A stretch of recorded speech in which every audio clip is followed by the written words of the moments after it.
Bienvenida, hermana Nidia. Amén, bendiciones hermanos. Un gusto saludarles. Gracias, hermana.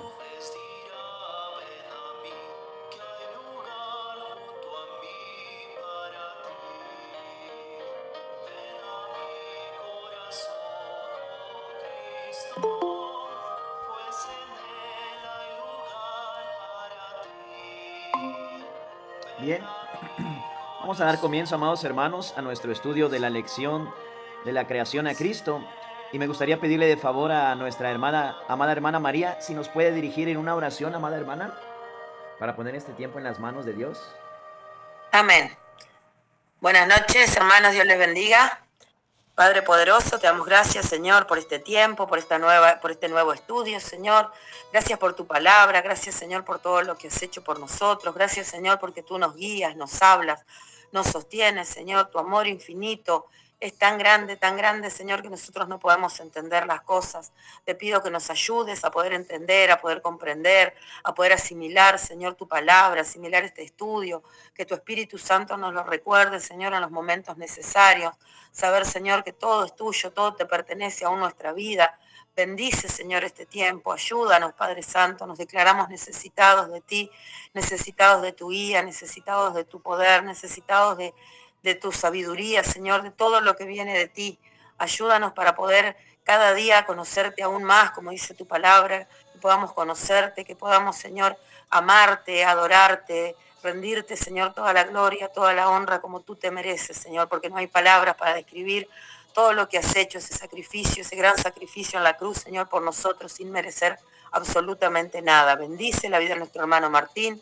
Gracias, Señor, por él. Ayúdalo a que él pueda seguir, Señor, con esas ganas, con ese ánimo, Señor, predicando, enseñándonos a nosotros. Bendice la vida de cada uno de mis hermanos con las circunstancias y los problemas que ellos estén pasando, Señor, que este tiempo sea un bálsamo para nuestra alma, para poder sentirnos con nueva fuerza, para poder seguir en cada circunstancia, en cada lugar de trabajo, en nuestras casas, en nuestras familias, en lo que tú nos encomiendes, Señor, todo en cada ministerio, en cada servicio, todo puede ser para tu gloria y para tu honra. En el precioso y poderoso nombre de Jesús.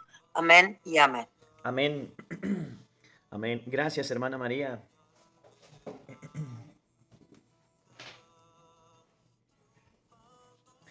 Bien, amados hermanos, vamos a nuestras Biblias y vamos a leer juntos Génesis capítulo 3, versículo 15, que es el texto base para todas estas lecciones de la creación a Cristo. Es algo muy importante de repetir una y otra vez y no es gravoso al hacerlo, porque aquí está el anuncio preliminar de esta salvación tan grande que ahora ustedes y un servidor tenemos por la inmerecida gracia de Dios que es en Cristo Jesús. Vamos a buscar Génesis capítulo 3, versículo 15.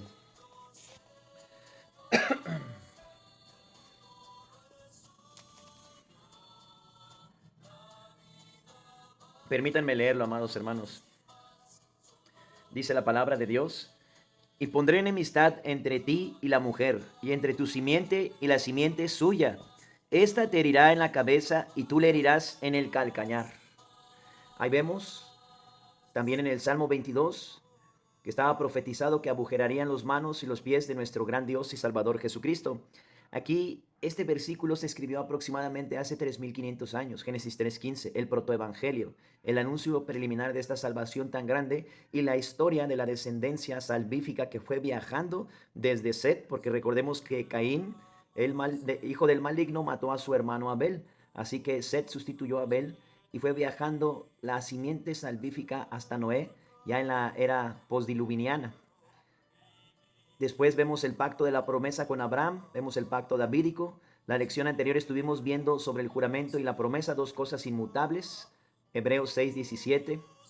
Vamos ahora a comprobar a través de la palabra de Dios, una vez más, esto siempre es algo hermoso de hacer, no nos debemos de cansar de hacerlo, al contrario, hay mucha riqueza espiritual cada vez que lo hacemos, en comprobar bíblicamente la deidad de Cristo.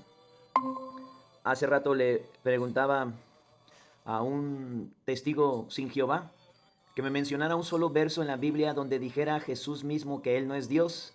Y obviamente pues no existe ese versículo, pero existen versículos a los que se les puede dar una interpretación aislada a la original y torcerla un poco para darle un significado diferente. Eso sí lo hacen las religiones.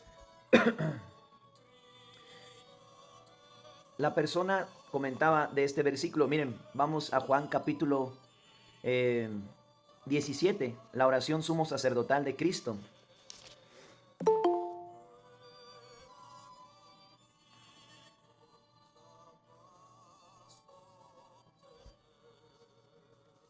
Y obviamente en el caso de ellos, no por menospreciarlos, sino porque es imposible discernir las cosas espirituales cuando no se ha nacido de nuevo. Por más que uno se esfuerce y se esmere en explicárselos, es imposible para ellos concebirlo. Ellos ya tienen una idea predeterminada a denigrar a Cristo, y a menos que crean en el Evangelio, la luz de Cristo no va a resplandecer en sus corazones para que crean en la verdad y abandonen la mentira. No significa que sea imposible, sino que hay que centrarnos en la predicación del Evangelio con ellos o cualquier otra persona que denigre a Cristo, que diga que no es Dios. Vamos a ver Juan capítulo 17. Y aquí encontramos la oración sumo sacerdotal de Cristo. Entonces, un testigo sin Jehová puede argumentar muchas cosas que parecen lógicas y convincentes ante los ojos del raciocinio humano, pero no ante los ojos espirituales que encuadran perfectamente bien la Biblia, acomodando lo espiritual a lo espiritual. Por ejemplo, el método interpretativo racional que ellos ocupan, ¿verdad?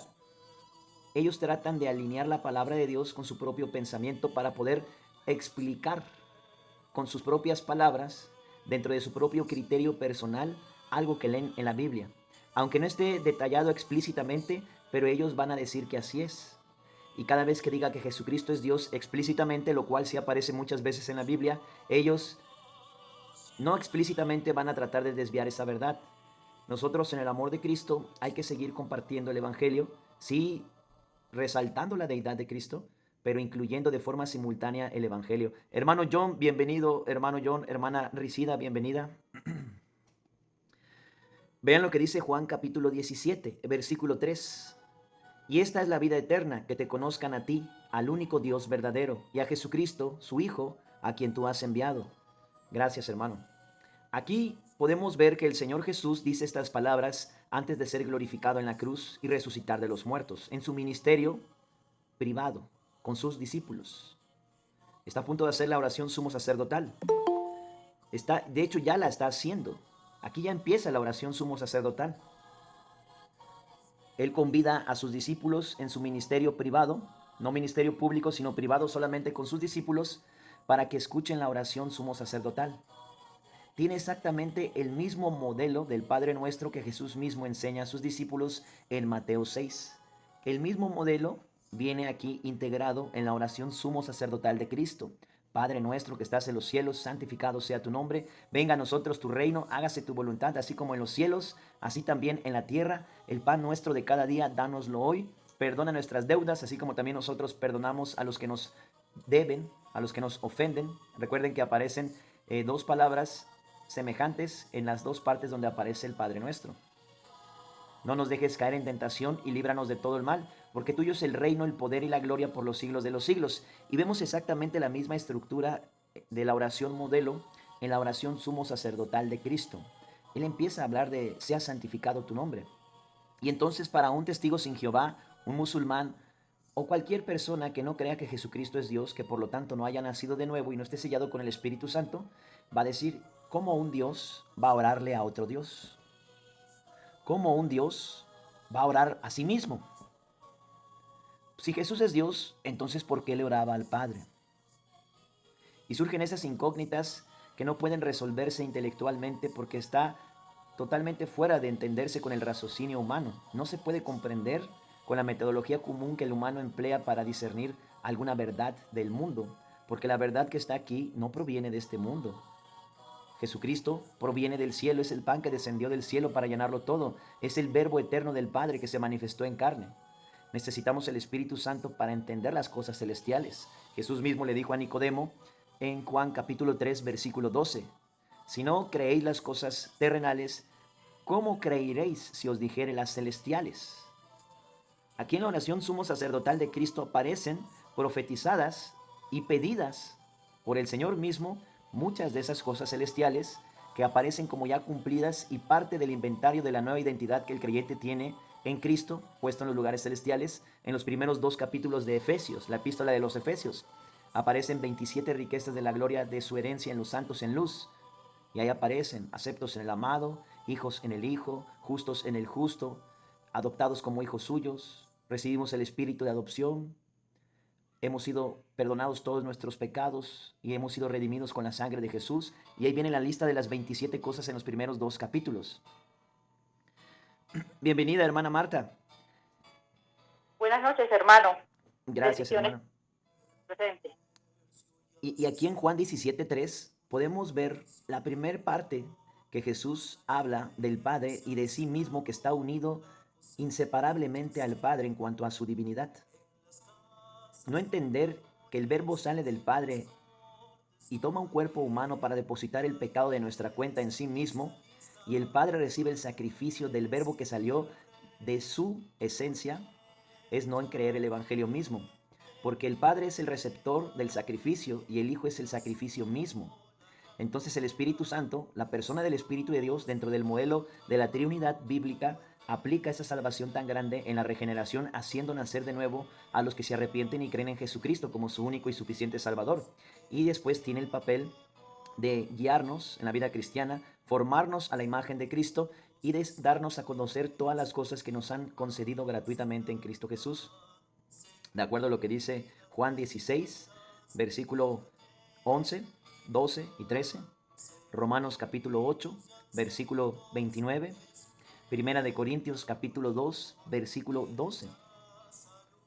Mas cuando venga el Espíritu de verdad, Él os guiará a toda verdad y a toda justicia, y os recordaré todas las cosas que yo os he hablado, porque tomará de lo mío y os lo hará saber. Y a los que antes conoció, a estos también los predestinó para que fuesen hechos conforme a la imagen de su Hijo, para que Él sea el primogénito entre muchos hermanos. Y la parte final de Primera de Corintios 2:12.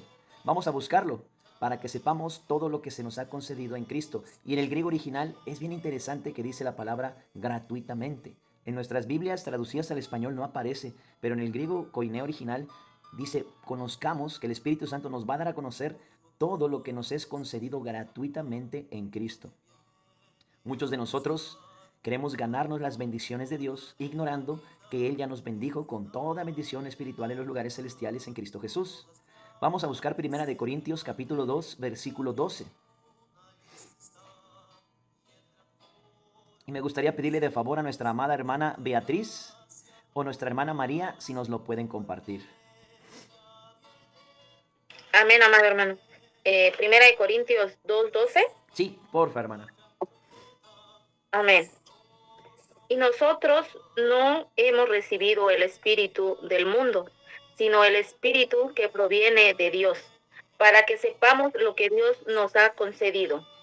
Amén. Amén. Gracias, hermana Beatriz. La pregunta es, ¿qué tan bien conocemos lo que Dios nos ha concedido? Ahí podemos ver quién es el encargado de darnos a conocer esto. Entonces, aquí se soluciona en parte, ¿verdad? Progresivamente, dentro de los dones que da el Espíritu Santo, dentro de las diversas operaciones del Padre y dentro de los ministerios de Jesucristo, que no es un triángulo donde dice el Padre no es el Hijo y el Hijo no es el Espíritu Santo, porque eso está mal explicado y causa mucha confusión. Más bien es el ministerio del Padre no es el ministerio del Hijo, el ministerio del Hijo no es el ministerio del Espíritu Santo, pero estos tres son uno, el mismo y verdadero Dios. La persona del Espíritu Santo, como la hermana Beatriz nos lo acaba de compartir, tiene esa función. Esa función no la tiene Cristo y no la tiene el Padre, la tiene el Espíritu Santo, darnos a conocer lo que se nos ha concedido en Cristo. No hemos recibido el Espíritu del mundo, sino el Espíritu de Dios. Entonces, esta es una función del Espíritu Santo. Cada uno tiene una función distinta, pero son el mismo Dios, la misma esencia y la misma sustancia. Un único Dios verdadero, el Santo de Israel, el Dios de Abraham, el Dios de Isaac y el Dios de Jacob. No son tres dioses, ni es una mutilación de tres divinidades. Eso es el modelo trinitario católico. La mayoría de los hermanos, casi todos, y eso es algo sumamente triste porque la Biblia así lo enseña, no saben de dónde salió el verbo y simplemente dicen lo que otros dicen, repiten como pericos lo que los documentos patrísticos de los padres de la iglesia dijeron alguna vez.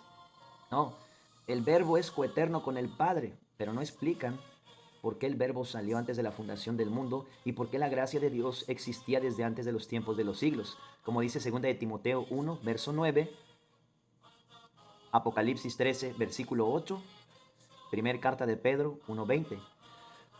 Porque tenía que ser inmolado desde antes de la fundación del mundo y ser escogido y salir del seno del Padre desde antes de toda la creación. ¿Y por qué el Padre usa su verbo para crear el universo? Todas las cosas son hechas por medio de Él y para Él. Y nada de lo que existe ha sido hecho sin Él.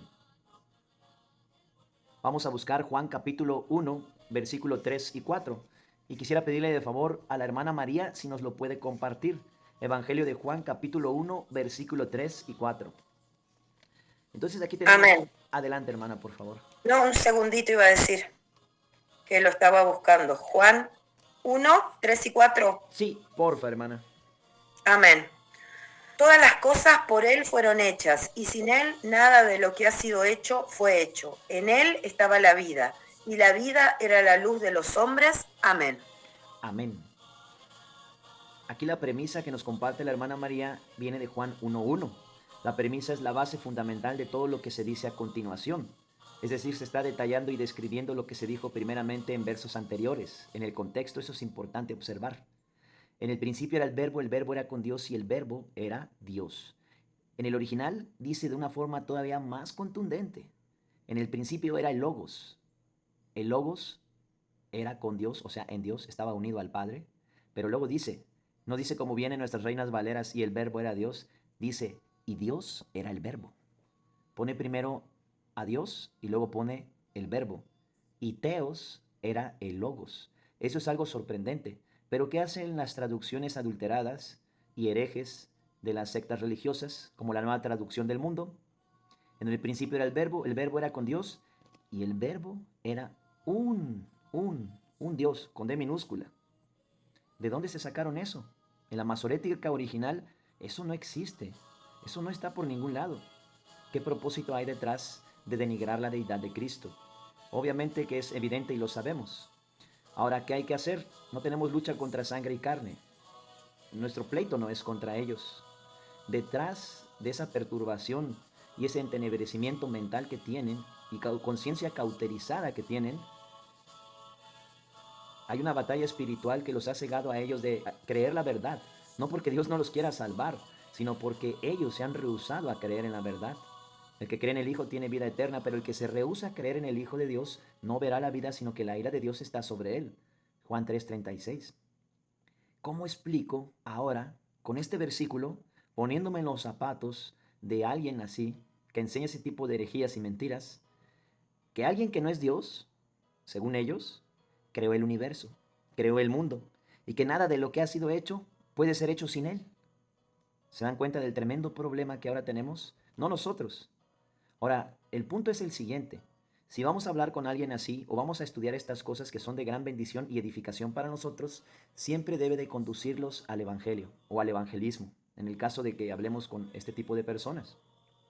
Por lo tanto, como Jesús es Dios mismo y Jesús salió del Padre mismo, ver a Jesús es como ver al Padre, y ver a Jesús es ver al verbo del Padre manifestado en carne. Por lo tanto, el acto soberano de gracia que hace sobre la cruz del Calvario tiene poder inagotable de salvar tu alma pecadora. Si tú crees que la totalidad de tus pecados fueron saldados en la cruz por nuestro gran Dios y Salvador Jesucristo. Y podemos intercambiar algunas palabras cuando hablamos con un musulmán, con un testigo sin Jehová, precisando más sobre la divinidad de Cristo, sobre la deidad de Cristo, ¿verdad? Y les van a empezar a insultar y les van a empezar a apelar a su intelecto. Nosotros, en el amor del Señor, vamos a mantenernos firmes en un mismo espíritu, ¿verdad? Combatiendo unánimes por la fe del Evangelio, como dice Pablo en Filipenses 1, y no titubeando de movernos a predicarnos a nosotros mismos o nuestro propio pensamiento. Estemos firmes hablando solo con la palabra de Dios, porque aunque militamos en la carne, las armas de nuestra milicia no son carnales, sino poderosas en Dios para la destrucción de fortalezas, derribando todo argumento que se levanta con altivez contra el conocimiento de Dios, llevando cautivo todo pensamiento a la obediencia de Cristo, como dice 2 de Corintios 10:4. Entonces, es un buen síntoma que ellos comiencen a insultarnos, a apelar a nuestras propias personas, a dejarse de referir al tema que se está tratando y empezar a individualizar las cosas hacia nosotros, porque se encuentran atrapados entre una verdad que los está confrontando, que proviene y viene de parte de Dios, y el Espíritu Santo los está empezando a convencer de pecado, porque no creerle a Dios es pecado también. De hecho, el Señor mismo dice en Juan 16:8 que el Espíritu convence de pecado, justicia, juicio, y luego explica cada uno de esos tres rubros que el Espíritu Santo obra en el alma de un oyente del Evangelio. De pecado por cuanto no creen en mí. Entonces este grupo de personas no creen en el Jesucristo bíblico, creen en un falso Jesús religioso como los católicos. No saben cuál es el Evangelio verdadero. Ellos piensan literalmente que la salvación es por gracia, pero que Cristo solo puso un pequeño grano de arena para que ahora dependa de ti cambiar tu conducta y tu forma de vivir para tener una segunda oportunidad después de la caída de Adán y ahora tú sí puedas luchar para ganarte la salvación. Esa es una herejía destructora, ese es un evangelio diferente. Eso no es lo que enseña la palabra de Dios. Gálatas 2:16, pueden seguirme con su vista si lo desean, amados hermanos. Sabiendo que el hombre no es justificado por las obras de la ley, nosotros hemos creído en Jesucristo para ser justificados por la fe de Cristo y no por las obras de la ley, por cuanto por las obras de la ley nadie será justificado. Cuando el Señor Jesucristo dijo, teleo, tetelestai, consumado es en la cruz, Él lo dijo de veras y en serio, y Él no miente.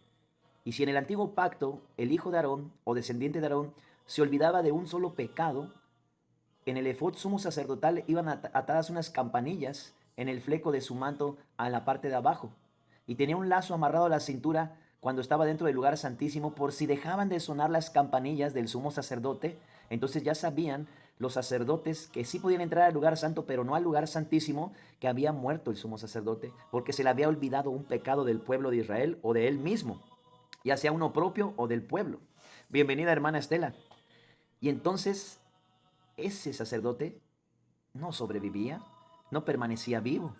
Pero Cristo resucitó al tercer día de los muertos y Él vive por los siglos de los siglos, dice Apocalipsis 1:17 en adelante. Él no se olvidó de cargar sobre su cuerpo de carne ni uno solo de nuestros pecados. Desde el primero que cometimos hasta el último que cometeremos fueron puestos en el cuerpo de carne de Jesús. Él ya derribó toda pared intermedia de separación entre Dios y los hombres e hizo la paz entre nosotros y Dios por medio de su sangre bendita para reconciliarnos por medio de su muerte y la vida de su sangre derramada en la cruz. Entonces, claro que Cristo es Dios. Si Cristo no fuera Dios, su sacrificio no tendría ningún valor para perdonar la deuda penal de los pecados de los descendientes de Adán. Mucho menos tendría poder para integrar conjuntamente en su muerte de cruz la vieja identidad espiritual que nos daba un anterior patrón de vida inclinado solo para hacer lo malo. Una naturaleza viciada solamente para hacer lo malo, lo que no conviene. Y entonces Dios no nos podría dar una nueva naturaleza que tuviera una nueva inclinación mental con el sello del Espíritu Santo para producir el deseo de santidad de Cristo en y a través de nosotros y la vida misma del Hijo de Dios en y a través de nosotros. Sería imposible eso. El querer explicar la divinidad de Cristo con argumentos de raciocinio humano es imposible de hacer, porque Dios tomó forma humana. Y dentro de los términos del raciocinio humano, los griegos en el contexto cultural de Cristo, cuando escuchaban el Evangelio, era locura para ellos, porque ellos venían de una doctrina helenista, y el helenismo tiene un montón de dioses, falsos dioses, la mitología griega, los grecorromanos, todo eso, toda esa idolatría que tienen, ¿verdad? Ahí Pablo en Hechos 17 enardecía su espíritu por la idolatría que había en Atenas, y había más de 14 cubículos de falsos dioses, y había uno que no tenía imagen y decía el Dios no conocido, ¿verdad? Y de ahí se hizo valer para predicarles el Evangelio en el Areópago. Para el hombre, sin creer la palabra de Dios, es totalmente una locura creer que Dios se haya hecho un humano como nosotros, porque ellos ven eso como un acto de debilidad y no de amor y salvación. Nosotros que creemos sabemos que es poder de Dios para salvación a todo aquel que cree, pero para ellos les está cegado el entendimiento porque el diablo se opone a que les resplandezca la luz del Evangelio en sus corazones. Por eso para ellos es locura. Ellos prefieren creer en un falso Dios. Y eso es lo que el mundo busca, ser su propio Dios. Desde la mitología antigua surgen seres de la invención del hombre como un tipo llamado Perseo, que era mitad Dios y mitad hombre. Y este es el hombre que llegó a ser Dios, ¿verdad? Llegó a derrocar a su propio padre y se convirtió en un Dios. Y entonces bajo ese concepto helenístico quieren entender la Biblia los testigos sin Jehová, los musulmanes y cualquier secta o persona que denigre a Cristo como Dios. No se puede entender de esa manera la palabra de Dios. Es imposible. Es ridículo pensar que con una cabecita limitada que tengo voy a entender al Dios que creó el universo. No se puede. Necesito la palabra de ese Dios que creó el universo, donde Él mismo con su autobiografía se da a conocer. Y para que le pueda conocer de verdad, Él me dice en su oración sumo sacerdotal de Juan 17:3, que es lo que estábamos viendo, y esta es la vida eterna, que te conozcan a ti. Y Él está orando al único Dios verdadero y a Jesucristo a quien has enviado. Esto lo hace antes de ser glorificado, antes de ir a la cruz y antes de resucitar al tercer día. Jesús mismo, pero ahora en la persona del Espíritu, ¿verdad? Vean los argumentos tan pobres, pero entendibles por qué los dicen.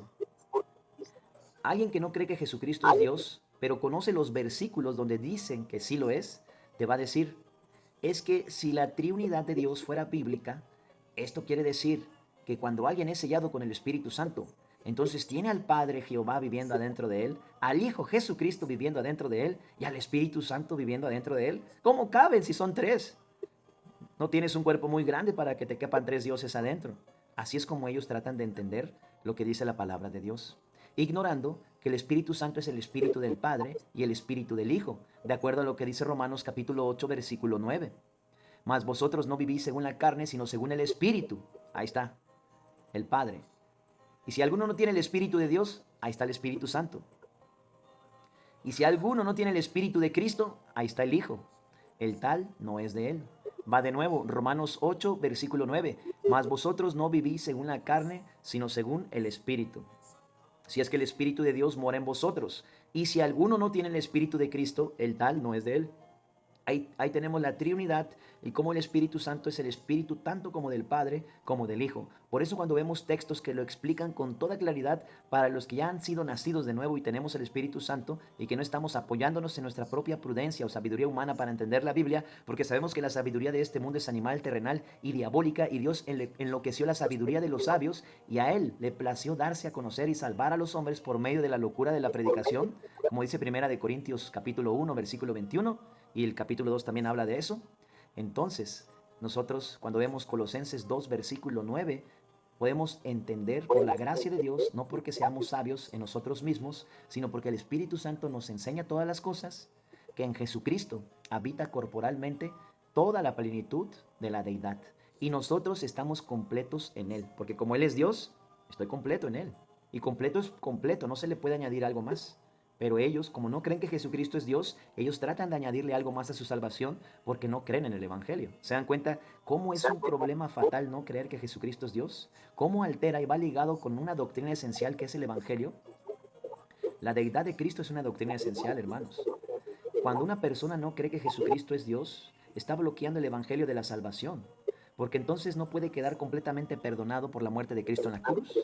No puede quedar completamente posicionalmente santificado y hecho recto ante los ojos del Padre por la resurrección de Jesús, porque él no cree que es Dios. Y dice Colosenses 2:9 que en Cristo habita corporalmente toda la plenitud de la deidad. Y esa palabra toda es paz con S en el griego y quiere decir el todo de Dios, no una parte, toda. Y la palabra plenitud es del griego pleroma, que quiere decir toda la abundancia. Toda la abundancia del Padre y del Espíritu Santo habitan corporalmente en Cristo.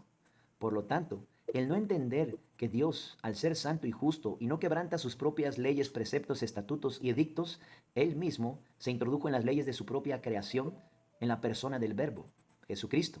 Él se hizo carne. El Padre se aceptó a sí mismo, pero el Verbo salió de ese único Padre. No salió de una persona ni de una galaxia diferente, sino del Padre.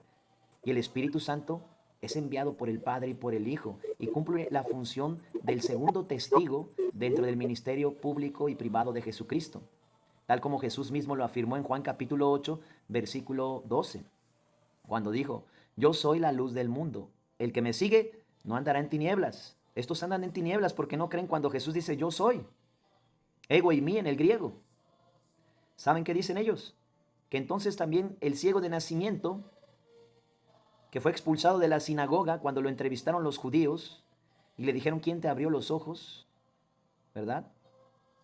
Y entonces como él también dijo, yo soy, cuando decían, no, este es el ciego, y él decía, yo soy, entonces los testigos en Jehová usan ese tipo de textos para decir que entonces también el ciego sería Dios porque está diciendo yo soy.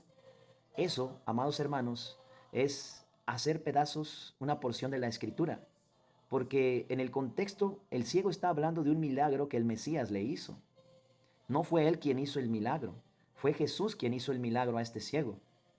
El yo soy del ciego no afirma divinidad ni deidad porque no va acompañado de ninguna señal milagrosa que autentifique que es el enviado, el Mesías prometido en el Antiguo Testamento. Pero de parte de Jesús sí lo hace, porque todas las señales milagrosas eran las credenciales mesiánicas que Cristo presentaba, no solamente para afirmar que Él era el que estaba anunciado en el Antiguo Testamento, sino que Él mismo era Dios con nosotros, Emmanuel, Dios con nosotros. Cuando Él dice yo soy la luz del mundo, sana a muchos ciegos. Él hace ver a los que no pueden ver. Pero Él no solamente en un sentido físico, sino en uno más importante, en un sentido espiritual. Recordemos también a Bartimeo el ciego. Imagínense estas personas que nunca habían visto nada en su vida, que nacieron ciegos de nacimiento. Si tú le dices a alguien que es ciego de nacimiento, que nunca ha visto los colores, nunca ha visto cómo es un perro, nunca ha visto cómo es un pájaro, nunca ha visto cómo es su mamá y cómo es su papá, y tú le dices, oye, es que los árboles son de color verde y el tronco es café y las manzanas son rojas, él no sabe de qué le estás hablando. Él podrá imaginarlo, pero no tiene ni la menor idea de cómo distinguir los colores. Y Jesús les abre los ojos a estos ciegos de nacimiento, pero lo más impactante es que le miran a Él primero. Están mirando a Dios encarnado, al que hizo los colores, al que hizo los animales, ese que nos compartió hace rato la hermana en Juan 1:3. Nada de lo que ha sido hecho sin Él. Y versículo 10 de Juan 1. En el mundo Jesús estaba, y el mundo por Jesús fue hecho, pero el mundo no le conoció. Entonces, aquí tenemos un problema de contradicción. Encontramos muchos versículos que de forma explícita dicen que Jesucristo es Dios. De forma explícita, no de forma indirecta, explícita, así, tajante. Yo, por ejemplo, encuentro Tito 2:13, aguardando la esperanza bienaventurada y la manifestación gloriosa de nuestro gran Dios y Salvador Jesucristo. Y eso es explícito. No está sugiriendo que tal vez se parece a Dios. No está sugiriendo que es un Dios más pequeño. No está sugiriendo que es un arcángel. No está sugiriendo ninguna de esas cosas. Te está afirmando que es Dios. Eso es explícito. No es metafórico. No es una parábola. Es literal y es explícito. Pero no encontramos ni un solo versículo donde Jesús diga que no es Dios. Ahora, no hay cosa explícita en la Biblia que afirme que Jesús no sea Dios, pero sí hay muchos textos explícitos que dicen que Él es Dios. Entonces, cuando alguien trata de torcer un versículo que no dice explícitamente que Jesús no sea Dios, pero le añade su propio pensamiento diabólico para enseñar que Jesús no es Dios, ¿quién se estará equivocando? ¿La palabra de Dios que dice que Jesucristo es Dios o la persona que está atacando la divinidad de Jesús? La Biblia no se contradice. La interpretación profunda de las Escrituras se acomoda a sí misma con la misma Biblia y nos da la respuesta. La interpretación que fluye a través de la mente del hombre con su raciocinio humano deduce con su propio pensamiento el significado de un versículo difícil de entender, pero no puede sostenerlo bíblicamente ni comprobarlo porque no es auditable a la luz de la palabra de Dios, es simplemente un dicho humano. Volvamos a la oración sumo sacerdotal de Cristo en Juan 17:3. Y esta es la vida eterna, que te conozcan a ti, al único Dios verdadero, y a Jesucristo a quien tú has enviado. Esto lo dice el Señor antes de resucitar de los muertos, antes de ir a la cruz. Pero vean lo que dice después de resucitar de los muertos. En Primera de Juan capítulo 5, versículo 20. Primera de Juan capítulo 5, versículo 20. Aquí el Señor Jesús en Juan 16:11, lástima que ya se fue, ¿verdad?, la persona, porque muy probablemente el Espíritu Santo quería comunicarle esto a esta persona. Pero principalmente es para nosotros, amados hermanos. Jesús dijo, aún tengo muchas cosas que deciros, pero aún no lo podréis sobrellevar.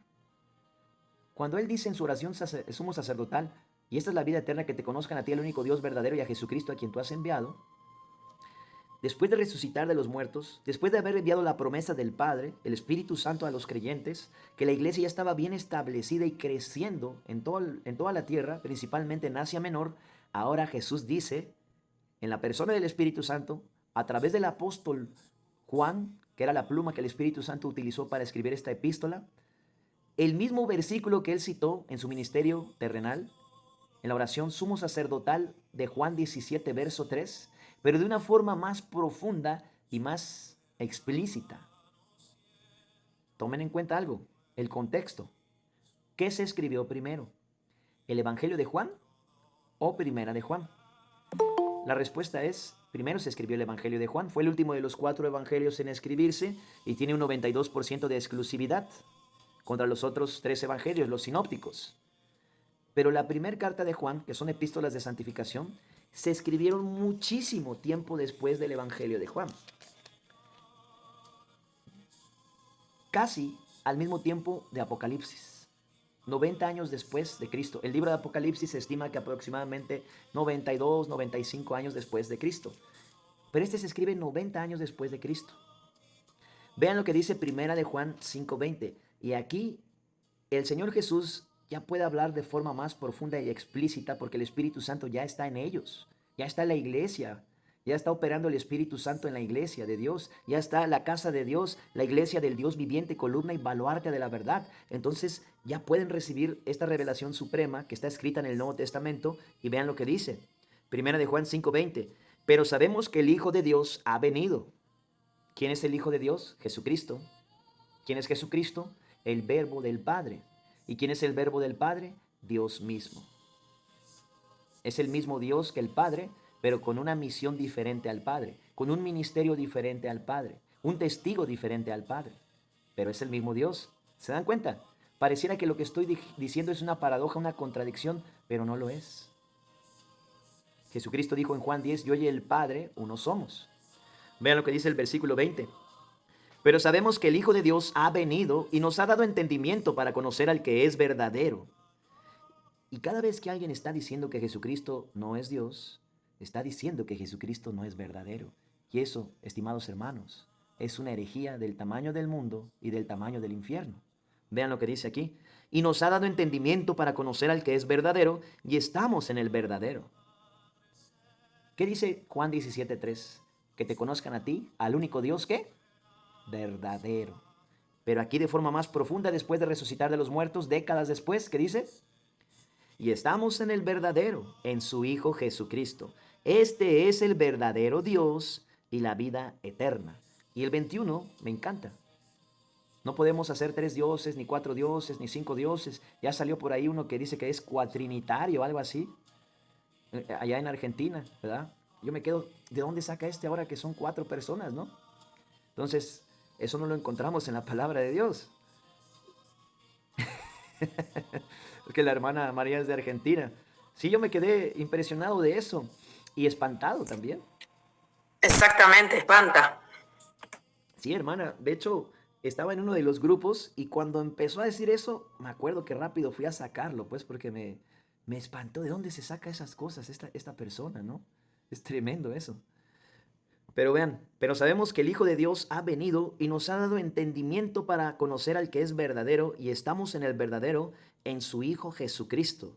Este es el verdadero Dios y la vida eterna. Pero luego dice, hijitos, guardaos de los ídolos. Amén. ¿Se dan cuenta?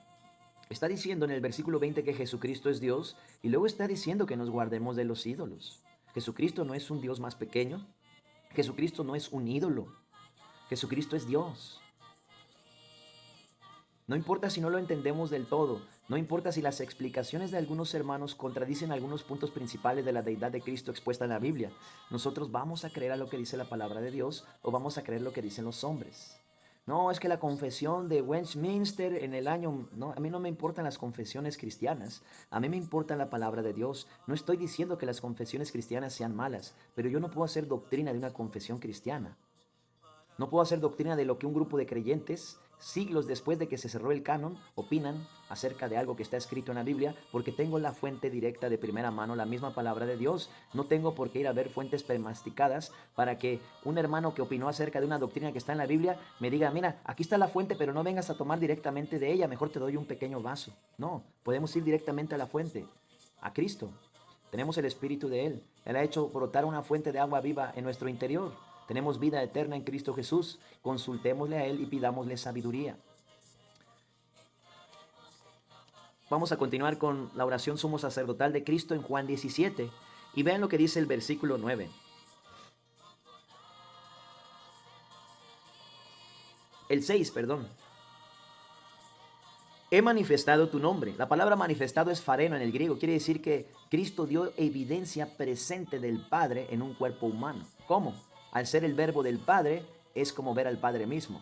Es decir, si ves al Hijo, no necesitas ver al Padre, porque además el Padre es invisible y Cristo es la imagen del Dios invisible. Por eso le dijo a Felipe, Felipe, hace tanto tiempo estoy con vosotros, ¿cómo pues dices tú, muéstranos al Padre? De cierto, y cuando Jesús dice de cierto, hay que creerlo. De cierto te digo que el que me ha visto a mí, ha visto al Padre que me envió. No nos volvamos dogmáticos a causa de los unicitarios, solamente porque ellos no entienden que se puede manifestar en sus tres personas, en el mismo lugar, al mismo tiempo. No quiere decir que entonces nosotros comencemos también a atacar la deidad de Cristo, solamente porque cierto grupo no lo comprende bien. Vean lo que dice el versículo 19. Y por ellos yo me santifico a mí mismo para que también ellos sean santificados en la verdad. Un testigo sin Jehová puede usar este texto para atacar la deidad de Cristo, haciéndote pensar que entonces Cristo no nació santo, sino que se convirtió en un santo a través de su mérito o su buena conducta en la tierra. Esa es una herejía, hermanos. Recordemos, la doctrina de la identificación de Dios con el hombre, como para podernos transferir la justicia requerida para ser bienvenidos en el reino de los cielos, Él se tenía que hacer un hombre y vivir esa santidad que el hombre tenía que vivir para atribuirla gratuitamente a cuenta nuestra después de resucitar de los muertos. Él no rompe sus propios preceptos y leyes. Él no puede dejar entrar a alguien al cielo que no está vestido de una justicia santa y perfecta. La muerte de Cristo en la cruz nos libra del infierno porque pagó el precio de nuestros pecados y su sangre nos limpió de todo pecado. Pero la resurrección de Cristo nos lleva al cielo, porque Él nos presentó en el tabernáculo verdadero, porque el templo de los judíos era figura del verdadero solamente.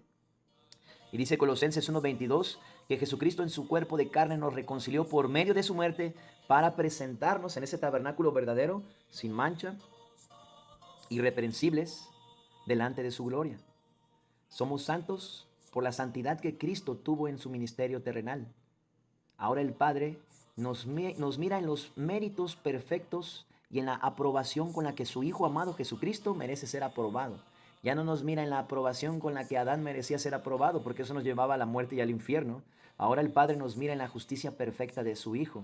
Él resolvió el dilema de cómo castigar el pecado sin castigar al pecador, enviando a su propio Hijo a sustituirnos en la cruz del Calvario para recibir el castigo de nuestro pecado en nuestro lugar. Ya quedó satisfecha la justicia de la ley, pero ahora la justicia para poder entrar al cielo tiene que estar integrada en los que son de la fe de Jesús, y la gloriosa resurrección de Cristo logró eso a nuestro favor. Acompáñenme rápidamente, si gustan, a Romanos 4:25. Romanos 4:25. Jesucristo fue entregado por nuestras transgresiones y resucitado para nuestra justificación. Ahí está la doble imputación en la doctrina de la justificación. Cristo murió por mí, yo le transferí todos mis pecados en su cuerpo.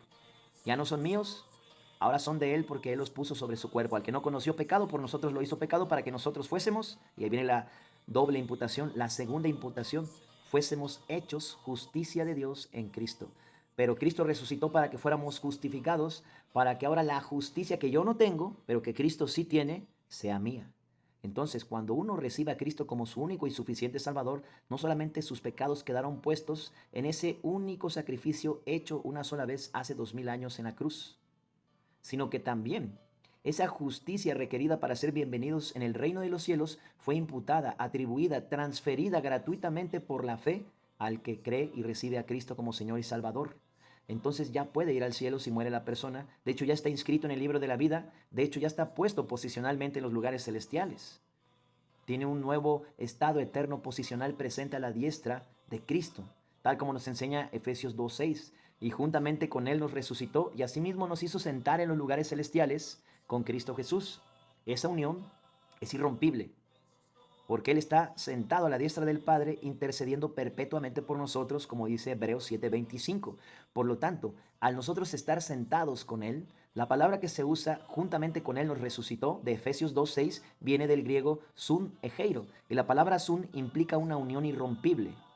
Puestos en, esa es la posición, y egeiro significa levantados con, resucitados con Cristo, espiritualmente, posicionalmente, ya estamos donde Él está. Condicionalmente seguimos caminando aquí abajo, aguardando que Él venga y siendo formados a su imagen cuando caminamos por fe en el poder del Espíritu y no en nuestras fuerzas. Pero es importante darnos cuenta de todas estas verdades que están en la Biblia para nosotros. Regresemos a Juan capítulo 17. Y por ellos yo me santifico, versículo 19, a mí mismo, para que también ellos sean santificados en la verdad. Ya vimos que Jesucristo es el Dios verdadero. Ya vimos la extensión profundizada de Juan 17:3 en primera de Juan 5:20. Ya vimos quién dijo yo soy el camino y la verdad y la vida. Él es la verdad. Entonces, cuando vemos textos como el 17, santifícalos en tu verdad, tu palabra es verdad, esto va mucho más lejos de hablar de la palabra de Dios que está escrita con tinta en papel en nuestras Biblias. Mucho más que eso. Jesucristo es la palabra del Dios viviente. Él es el Logos, el verbo del Padre. Él es la palabra hecha carne, Jesucristo. Entonces, cuando Jesús en su oración intercesora, sumo sacerdotal, dice, como nuestro mediador, santifícalos en tu verdad, Él está diciendo, santifícalos en mí. Él es la verdad. Él es lo que le da validez, proyección, cumplimiento y poder a las palabras escritas de la Biblia, porque Él mismo es el Logos del Padre. Él es la palabra. Él es la simiente de la palabra, si ustedes quieren. Él es el protagonista de la palabra. Toda la Biblia es cristocéntrica y apunta a Cristo. Entonces, santifícalos en tu verdad. Se está refiriendo a sí mismo el Señor Jesucristo. Tu palabra es verdad. Jesucristo es la verdad. Yo soy el camino y la verdad y la vida.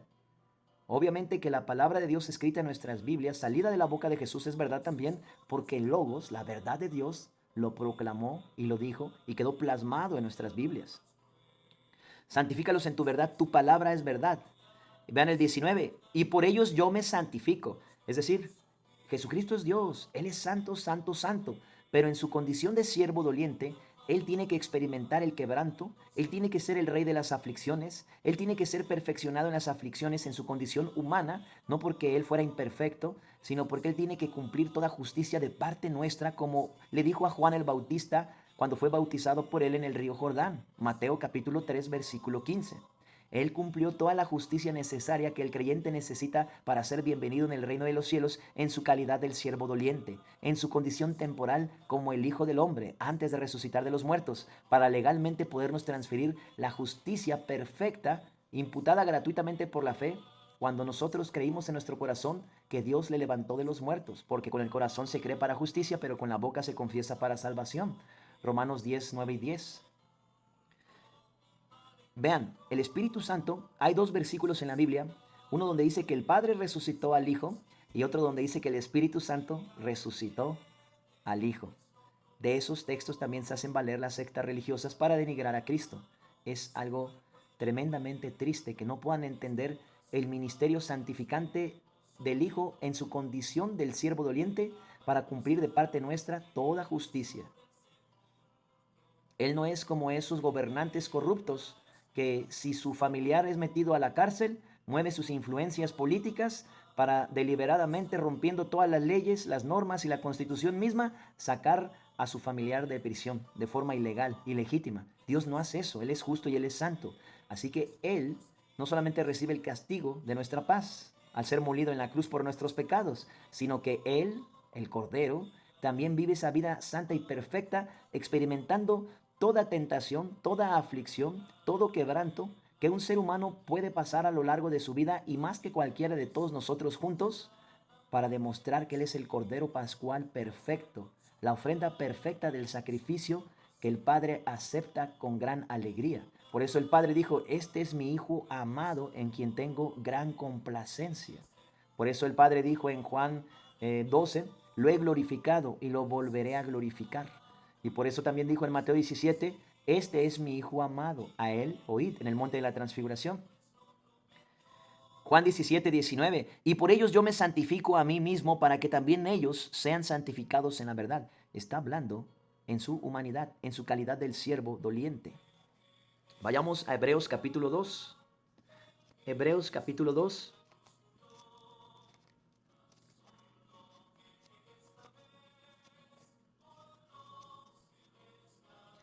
Y vamos a ver desde el versículo 13.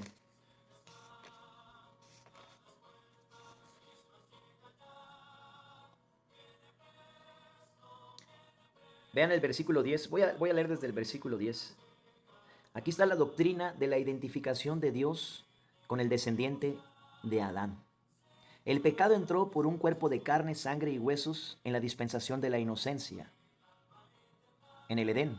Y vino la dispensación de la conciencia. Ya tenían conocimiento del bien y del mal. Así que el pecado solamente podría salir por otro hombre en carne, huesos y sangre. Pero como no había ni uno solo bueno en la tierra, Dios mismo se tuvo que hacer carne, Jesucristo. Y aquel verbo se hizo carne y habitó entre nosotros y vimos su gloria, gloria como el unigénito del Padre, lleno de gracia y de verdad. Juan 1:14. No nos debe de dar miedo que al exaltar a Cristo pareciera que nos olvidáramos del Padre, hermanos. De hecho, eso le agrada al Padre. Él quiere que honremos al Hijo con la misma honra que le dan al Padre. Juan capítulo 5, versículos 22 y 23. Porque el Padre a nadie juzga, sino que todo el juicio lo ha dado al Hijo, para que todos honren al Hijo igualmente como honran al Padre. El que no honra al Hijo, no honra al Padre que lo envió. Mal es cuando hermanos, que sí son salvos, por miedo de denigrar al Padre, denigran al Hijo. Eso sí está mal. Esa es una falta de fe. Eso no es tener una seguridad bíblica inductiva de quién es la persona de Jesucristo realmente. Vean lo que dice Hebreos capítulo 2, versículo 10. Porque convenía a aquel por cuya causa son todas las cosas y por quien todas las cosas subsisten, que habiendo de llevar muchos hijos a la gloria, perfeccionase por aflicciones al autor de la salvación de ellos. Porque el que santifica y los que son santificados de uno son todos. Para podernos santificar posicionalmente, los espíritus de los justos hechos perfectos en el monte de Sión, con una sola ofrenda ser perfectos a los santificados para siempre. Hebreos 10:14, él primero tuvo que vivir de forma literal esa vida humanamente perfecta, aunque él siempre ha sido perfecto porque él siempre ha sido Dios, pero hablando de su manifestación en carne. Diciendo, anunciaré a mis hermanos tu nombre, en medio de la congregación te alabaré. 13. Y otra vez yo confiaré en él y de nuevo, he aquí yo y los hijos que Dios me dio. Así que por cuanto los hijos participaron de carne y sangre, Jesús, él también participó de lo mismo. El pecado entró en el jardín del Edén por un cuerpo humano de carne y sangre, Adán y Eva. Por lo tanto, por una sola acción de incredulidad y pecaminosa de un solo hombre, la primera cabeza representativa, Adán, vino la muerte a todos los hombres. Ahora era justo que Dios, manifestándose en carne, el verbo del Padre Jesucristo, por una sola acción justa, lleve muchos a la vida eterna, a la justicia. Y de nuevo, he aquí yo y los hijos que Dios me dio. Así que por cuanto los hijos participaron de carne y sangre, él también participó de lo mismo para destruir por medio de la muerte al que tenía el imperio de la muerte, esto es al diablo. Y librar a todos los que por temor a la muerte estaban durante toda la vida sujetos a servidumbre. Ahora, amigos testigos de Jehová, que en realidad son sin Jehová, vean lo que dice el siguiente versículo. Porque ciertamente no socorrió a los ángeles. Esa herejía de decir que Jesucristo es el arcángel Miguel queda totalmente refutada con este versículo. Porque ciertamente no socorrió a los ángeles, sino que socorrió a la descendencia de Abraham. Él mismo, el verbo, se hizo hombre y vino del linaje de Abraham y de David. Por lo cual debía ser en todo semejante a sus hermanos, para venir a ser misericordioso y fiel como sumo sacerdote, en lo que a Dios se refiere, para expiar los pecados del pueblo. Esto va mucho más allá de lo que nosotros podemos ver en una primera etapa en la salvación. Se extiende en un punto inimaginable en la santificación. Cada vez que tomamos la cruz y nos consideramos muertos al pecado y vivos para Dios y a la ley mediante el cuerpo de Cristo, y la vida de Jesús fluye en nosotros, reproduciendo la piedad de nosotros, Cristo puede reproducirse en nosotros porque esa prueba que tú y yo estamos pasando, Él ya la venció cuando estuvo aquí en la tierra. Esa dificultad que nosotros atravesamos, Él ya la experimentó y venció. Y mucho más que eso, Él hasta fue llevado 40 días sin comer ni beber nada a un desierto espantoso y fue tentado por el maligno, pero el maligno no le pudo tentar porque Dios no puede ser tentado. Así que cada intento de tentar al Verbo del Padre fue fallido y Cristo le venció en el desierto y aplastó su cabeza en la cruz. La doctrina de la identificación de Dios con el hombre es sumamente esencial para poder darnos cuenta de forma inductiva por qué Jesús le oraba al Padre si es Dios. Esa dependencia total en Cristo que ahora el creyente puede tener es gracias a la dependencia total que Cristo tuvo al Padre en su ministerio terrenal. Por eso Él fue perfeccionado por las aflicciones. Él cumplió toda justicia de parte nuestra. Por eso la humillación que tuvo Jesús va mucho más allá de solamente despojarse de sí mismo y de quitarse su corona majestuosa de gloria en el cielo y venirse a poner una de espinas y ser escupido y golpeado y que lo colgaran en una cruz. Él se despojó de muchos de sus privilegios divinos. Se puso limitantes a sí mismo. Nunca dejó de ser Dios, pero tomó esa forma temporal del siervo doliente por amor a nosotros y utilizar ese gran amor con el que Él nos amó para denigrar su divinidad es lo peor que se puede hacer, porque entonces o no se ha creído en el Evangelio o estamos bastante perturbados por falsas enseñanzas que se andan metiendo por ahí. Ahora ya hasta pareciera que uno debe de tener cuidado de decir que Jesucristo es Dios, porque hasta los mismos hermanos te dicen que eres unicitario. Vean hasta dónde hemos llegado, nos empezamos a etiquetar. Eso es tremendo, hermanos. En primer lugar, los unicitarios no creen que Dios es tres personas, ni creen que se puede manifestar en sus tres personas al mismo tiempo. Y Dios como testigo sabe que nunca les he compartido tal cosa. En segundo lugar, los unicitarios creen en una salvación por obras a través del bautismo con agua, porque vienen de un corte pentecostal. Dios sabe que nunca les he enseñado ni compartido eso a ustedes. Entonces, no tengamos miedo de decir la verdad, aunque eso moleste inclusive a algunos hermanos. Jesucristo es Dios, está por toda la Biblia, hasta en el Antiguo Testamento está. Miren, nada más para poner una cereza en el pastel de la deidad de Cristo, vamos a Isaías 45.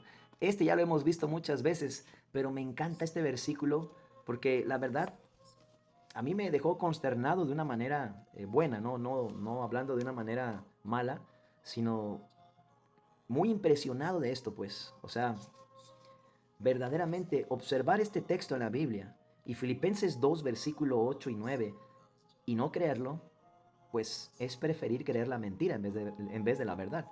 Vean lo que dice Isaías 45, versículo 22.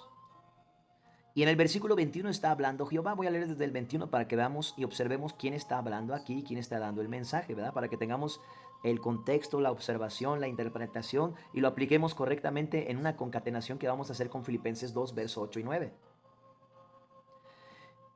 Mirad a mí, voy a leer desde el 21. Proclamad y hacedlos acercarse y entren todos en consulta. ¿Quién hizo oír esto desde el principio y lo tiene dicho desde entonces, sino yo, Jehová? Está hablando Jehová, ¿verdad? Y no hay más Dios que yo, Dios justo y salvador, aguardando la esperanza bienaventurada y la manifestación gloriosa de nuestro ¿qué? De nuestro mini Dios, dice. No dice eso la Biblia. De nuestro gran Dios y Salvador Jesucristo. Dios justo y salvador, ningún otro fuera de mí. Mirad a mí y sed salvos todos los términos de la tierra, porque yo soy Dios y no hay más. Los mormones dicen que Jesús es Dios, pero que es un Dios aparte del Padre más chiquito. Aquí dice que no hay más. Por mí mismo hice juramento. Está hablando Jehová, hermanos. De mi boca salió palabra en justicia y no será revocada. Es algo inmutable esto que está diciendo el Señor aquí. Que a mí se doblará toda rodilla y jurará toda lengua. Y se dirá de mí, ciertamente en Jehová está la justicia y la fuerza. A él vendrán y todos los que contra él se enardecen serán avergonzados. Le decía a uno de estos testigos sin Jehová. Un día aunque tú mueras sin creer que Cristo es Dios, un día te vas a dar cuenta que sí lo es. La mala noticia es que no lo vas a tener como tu amigo. Lo vas a ver frente a un gran trono blanco y te vas a dar cuenta que el que está sentado en ese gran trono blanco es Jesús y no un arcángel. Es Jesús. Pero ya no te va a servir de nada saber y darte cuenta que sí era Dios. Porque mientras estabas vivo o viva, no lo creíste. Y vean lo que dice Filipenses capítulo 2. Exactamente lo mismo que dice Jehová, que se doblará toda rodilla delante de él y toda lengua confesará que Él es el Señor. Lo vemos en Filipenses capítulo 2, versículo 8 y 9.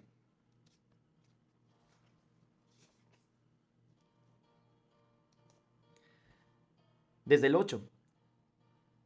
Y estando en la condición de hombre, se humilló a sí mismo, haciéndose obediente hasta la muerte y muerte de cruz, por lo cual Dios lo exaltó hasta lo sumo, porque es su verbo. Él se está exaltando a sí mismo, porque Jesús es Dios, es el verbo que salió de Él mismo. Por lo cual Dios también le exaltó hasta lo sumo y le dio un nombre que es sobre todo nombre, para que en el nombre de Jesús se doble toda rodilla de los que están en los cielos y en la tierra y debajo de la tierra, y toda lengua confiese que Jesucristo es el Señor, para gloria de Dios Padre. Entonces ahí podemos ver de forma explícita en el Antiguo Testamento, junto con el Nuevo, que Jesucristo es Dios y que no hay otro Dios fuera de Él. Y eso es sumamente importante. Y quitar de nuestra mente cualquier invasión que si te acusan de unicitario o de no sé qué tanto, porque esto es lo que enseña la palabra de Dios. No lo que enseñan las confesiones cristianas o los ataques modernos que hay entre doctrinas, sino lo que dice la palabra de Dios. Dice nuestro discipulado, Jesús es Dios. Imagínense, Dios mismo iba a llegar a la tierra en forma de un bebé. Mateo capítulo 1, versículos 24 y 25.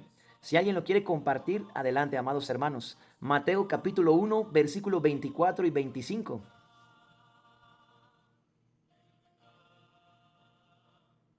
Hermana Nidia, hermana Estela, si lo quieren compartir, adelante. Amén. 24, 25. Adelante, hermana Nidia, por favor.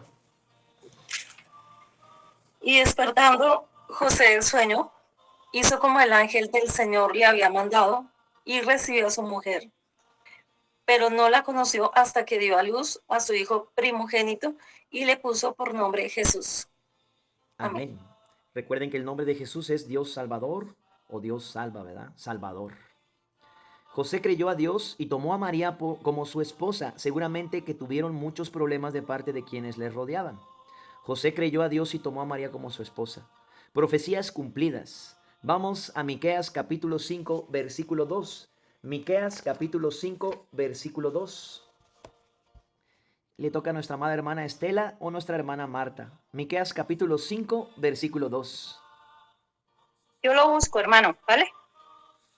Adelante, Hermano, ¿me escucha? Sí, sí, hermana. Adelante. Listo, voy a buscarlo. Espera, lo busco rapidito. Miqueas capítulo 1, versículo ¿qué?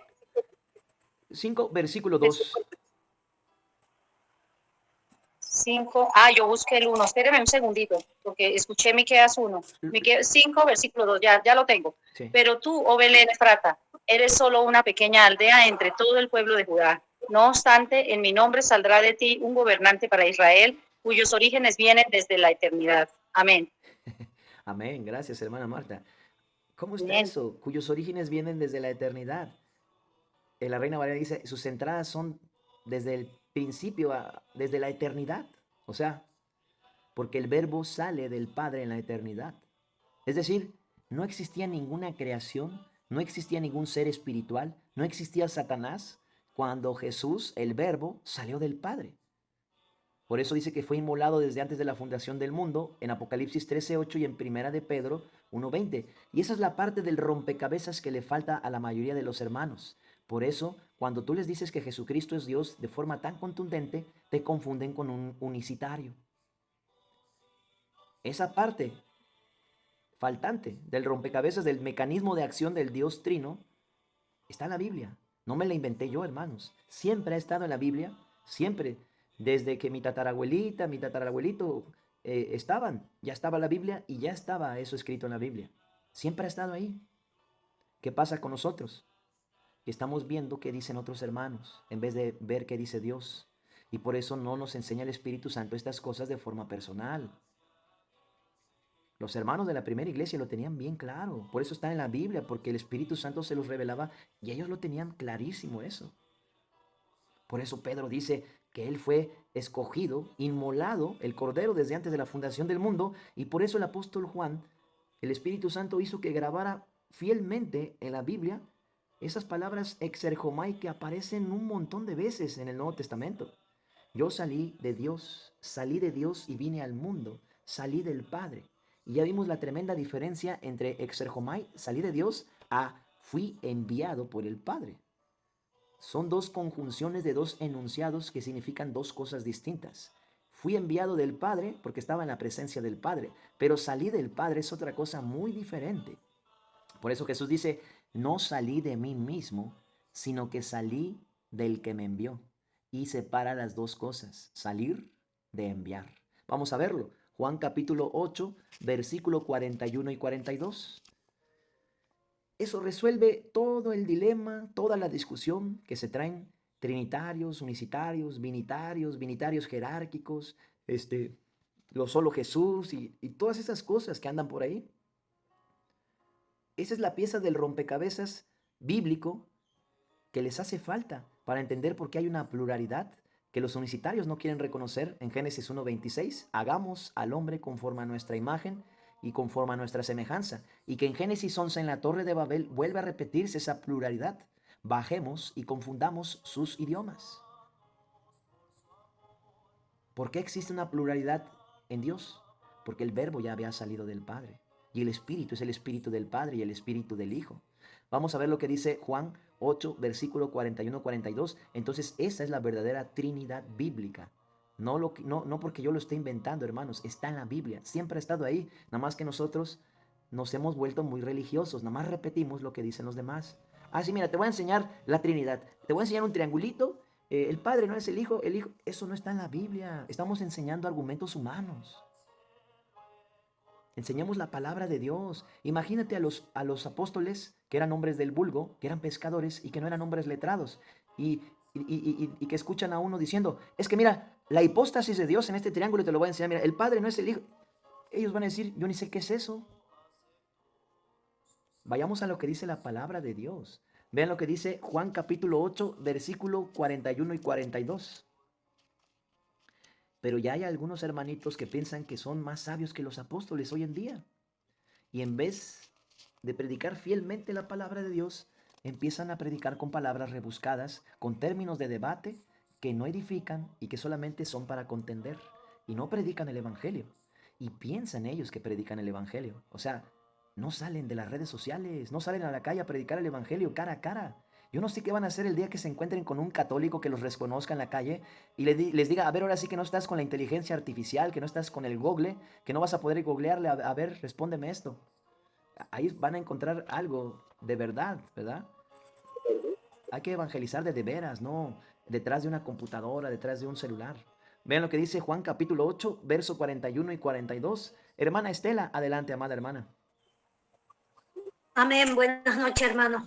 Gracias, hermana. En el nombre del Señor, vosotros hacéis las obras de vuestro Padre. Entonces le dijeron, nosotros no somos nacidos de fornicación, un Padre tenemos que es Dios. Jesús entonces le dijo, si vuestro Padre fuese Dios, ciertamente me amaríais, porque yo de Dios he salido y he venido, pues no he venido de mí mismo, sino que Él me envió. Amén. Gracias, hermana Estela. Ahí podemos ver dos enunciados y dos conjunciones distintas. Porque yo de Dios he salido, exergomai, salido en el griego, partir. El verbo salió de la persona del Padre, por lo tanto es la misma esencia y sustancia del Padre, es el resplandor de su gloria, es la imagen del Dios invisible. Pero luego se para en otro enunciado y hace una nueva conjunción con la palabra griega. Y he venido, pues no he venido de mí mismo. ¿De dónde vino? Del Padre. Ahora, algunos usan este texto para refutar a los unicitarios, Ya ves, no vino de mí, de sí mismo. Así que eso que tú enseñas es modalismo, porque Dios toma la máscara del Padre, luego la del Hijo y la del Espíritu Santo. Es cierto, ellos hacen eso, pero desacreditar al Hijo y no darse cuenta que al salir del Padre es la misma esencia divina manifestada del Padre en carne, es algo de lo que te pierdes que es magnífico, honestamente. Vamos a ver ahora aquí nuestro discipulado. Cuando Jesús nació en Belén de Judea, en días del rey Herodes, vinieron del oriente a Jerusalén unos magos. Vamos a Mateo capítulo 2, verso 1.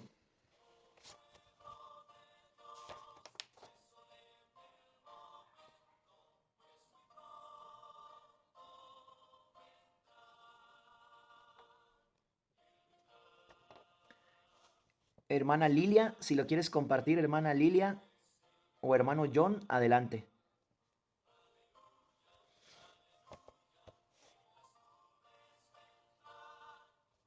¿Saben cuál es mucho el problema también, hermanos? Que hay cosas que escuchamos por primera vez y pensamos que son cosas nuevas. Pero esto que les estoy compartiendo no proviene de mí, está en la Biblia. No es nuevo, siempre ha estado en la Biblia. Entonces, si yo escucho algo que nunca había oído antes y voy y le pregunto a otro hermano, y él tampoco lo ha escuchado nunca antes, por parecerle tan extraño, aunque esté en la Biblia, lo más probable que te va a decir es, no, no es cierto, ¿verdad? Y va a preferir enseñarte el triangulito que no está en la Biblia. El Padre no es el Hijo no es el Espíritu, y esto y el otro. En vez de explicar correctamente la diferencia entre los ministerios de cada uno y los testimonios diversos del Padre, del Hijo y del Espíritu Santo, sin mutilar la divinidad entre seres divinos, que es lo que ese triangulito hace, y eso está mal. De hecho, puede llegarse a convertir en una herejía eso. Si no se explica bien, puede llegar a ser una herejía. Hermano, ¿me puedes repetir la cita? Disculpe. Así, hermana Lilia, es Mateo capítulo 2, versículo 1. Por favor, hermana.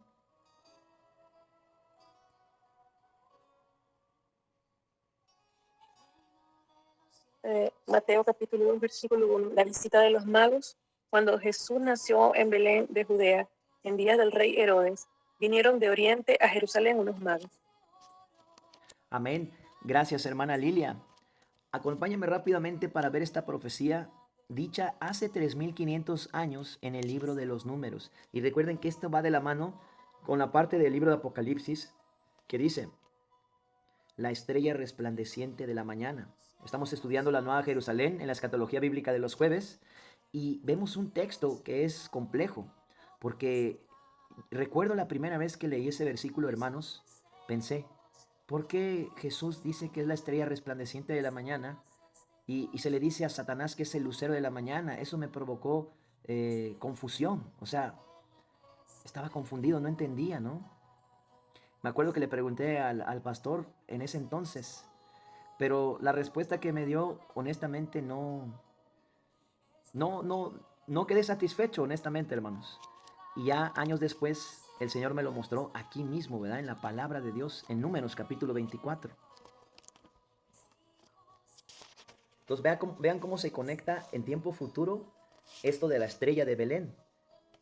Tiene un cumplimiento en donde fue profetizado en tiempo pasado, se hizo realidad en tiempo presente, cuando nació Jesús, y tiene una conexión futura que toma de esa misma raíz profética un evento futuro para la iglesia en la Nueva Jerusalén. Vean lo que dice Números capítulo 24, versículo 16. Y este es el profeta codicioso que también en Apocalipsis Jesús hace una advertencia contra una personalidad en una era de la iglesia que contiene estas actitudes codiciosas de Balaam, ¿verdad? Dijo Balaam, hijo de Beor, dijo el varón de ojos abiertos. Y es una parábola, vean, versículo 15. Dijo el que oyó los dichos de Jehová y el que sabe la ciencia del Altísimo, el que vio la visión del Omnipotente, caído pero abiertos los ojos. Lo veré, mas no ahora. Lo miraré, mas no de cerca. Saldrá estrella de Jacob. Saldrá estrella de Jacob. Y se levantará cetro de Israel. Y herirá las sienes de Moab. Y destruirá a todos los hijos de Set. Los moabitas son los descendientes de Lot, que ya ven lo que hicieron sus hijas cuando lo emborracharon. será tomada Edom. Edom, aquí está hablando en tiempo futuro de Esaú. Esaú era un edomita. Perdón, em, Herodes. Herodes venía del linaje de Esaú. Era un edomita. Edom es una ciudad fortificada sobre una montaña que fortificó Esaú, el hermano mayor de Jacob, que rechazó su primogenitura. Vamos ahí mismo, pero en el libro de Génesis. Vean cómo bendijo Jacob a sus hijos y cómo bendijo y vuelve a mencionarse parte de la profecía de Números 24 que Jehová le dio al profeta Balaam. Génesis.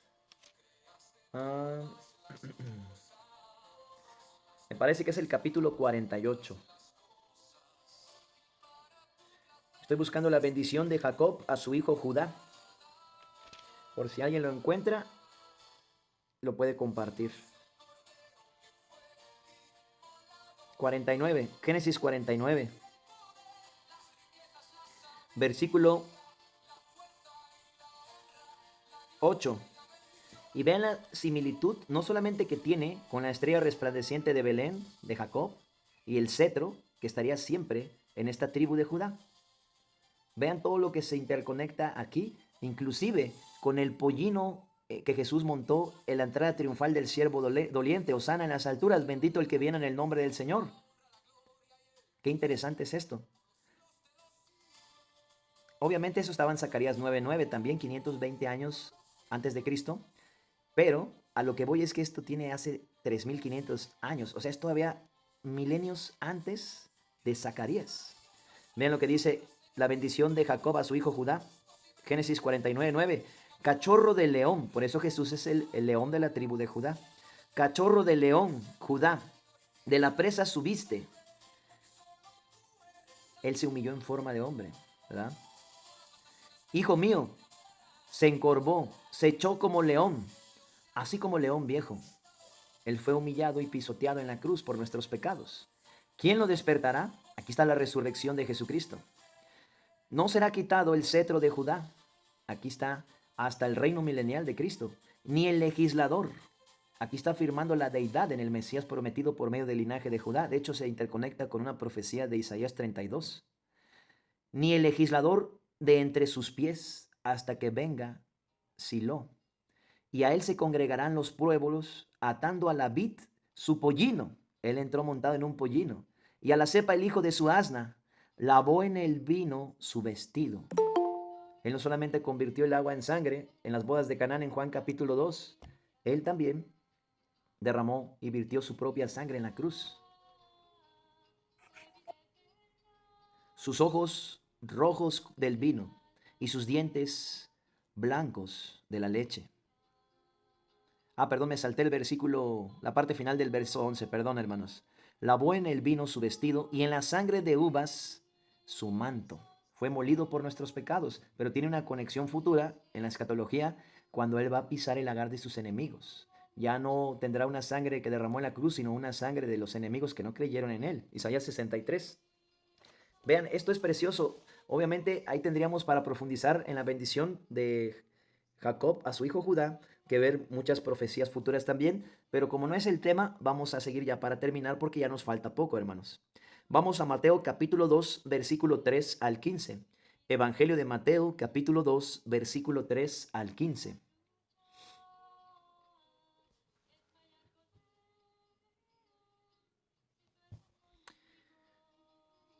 Y le toca a la hermana Beatriz o al hermano John Anderson. Hermana Beatriz o hermano John, si nos quieren compartir Mateo capítulo 2, del verso 3. Hermano, disculpe si ahorita no puedo porque estoy aquí trabajando. Está bien, hermano, no hay problema. Me da gusto que te conectes. El hermano siempre escucha, gracias a Dios, nada más que a veces por su trabajo no puede hablar. Amén. Pongo, hermano. Adelante, hermana. Mateo 2, del 3 al 5. Al 15. Oyendo esto, el rey Herodes se turbó y toda Jerusalén con él. Y convocados todos los principales sacerdotes y los escribas del pueblo, les preguntó dónde había de nacer el Cristo. Ellos le dijeron, en Belén de Judea, porque así está escrito por el profeta. Amén. hasta el 15, hermana Beatriz, porfa. Perdón. Y tú, Belén, de la tierra de Judá, ¿no eres la más pequeña entre los príncipes de Judá? Porque de ti saldrá un guiador que apacentará a mi pueblo de Israel.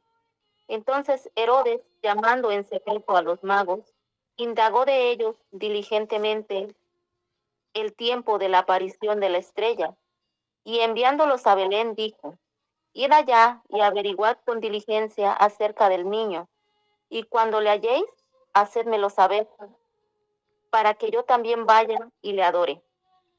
Ellos, habiendo oído al rey, se fueron, y he aquí, la estrella que habían visto en el oriente iba delante de ellos, hasta que llegando, se detuvo sobre donde estaba el niño, y al ver la estrella, se regocijaron con muy grande gozo. Y al entrar en la casa, vieron al niño con su madre María, y postrándose, lo adoraron, y abriendo sus tesoros le ofrecieron presentes, oro, incienso y mirra.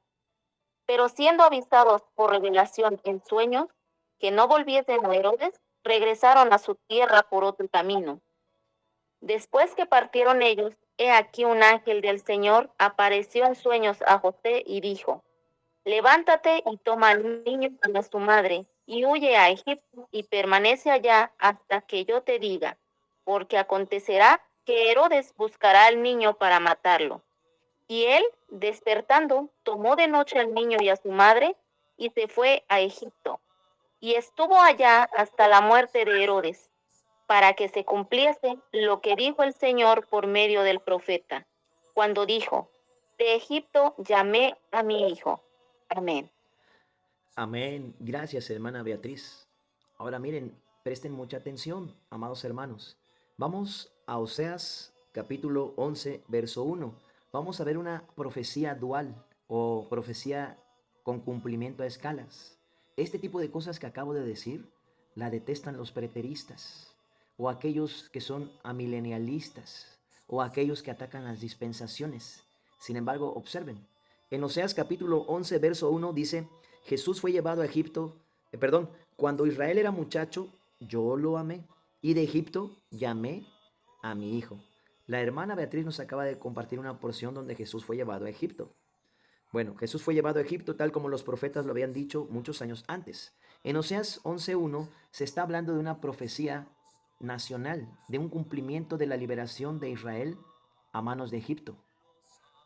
Pero tiene un doble cumplimiento mesiánico, es decir, tiene uno nacional y tiene uno mesiánico. Ahí está, ahí está. Presentemente se cumplió lo que estaba profetizado en Oseas y Dios liberó a Israel de Egipto, ¿verdad? Y no una vez, en varias ocasiones.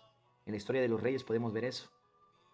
Pero en tiempo futuro quedaba un cumplimiento mesiánico en donde se le aplica a Cristo como parte de una profecía total mesiánica. Así que tenemos una profecía de doble cumplimiento ahí mismo.